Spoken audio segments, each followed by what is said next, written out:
इश्क जुनू जब हद से बढ़ जाए, हंसते हंसते आशिक शूली चढ़ जाए। इश्क का जादू सर चढ़ कर बोले, खूब लगा लो पहरे, रस्ते रब खोले। कहते हैं कि इश्क और मोहब्बत में सब कुछ जायज़ होता है।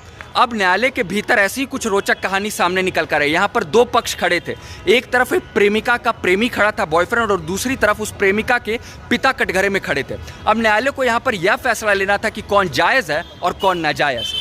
अब प्रेमी जो था अपनी ही प्रेमिका के पिता के ऊपर यह इल्ज़ाम लगा रहा था कि इसने अपनी बेटी की हत्या कर दी। सोचिए, वो पिता जो सुरक्षित रखता है अपनी बेटी को, बच्चों को, उसी के ऊपर यह इल्ज़ाम लगा रहा था। क्योंकि कास्ट अलग अलग था, इसीलिए उसके पिता ने उसका कत्ल कर दिया अपनी बेटी का। अब यहाँ पिता के चेहरे पे कोई शिकन नहीं थी। हैरानी की बात यह थी कि पिता चीख चीख कर न्यायालय में कह रहा था कि मैंने अपनी कुल की मर्यादा और प्रतिष्ठा को बचा लिया अपनी बेटी की हत्या कर कर। क्या अपने मन चाहे साथी के साथ विवाह करना कोई गुनाह है? क्या ऐसी प्रतिष्ठा या मर्यादा को साथ में रखना जरूरी है जो अपनों के ही प्राण ले ले और उनकी आज़ादी को छीन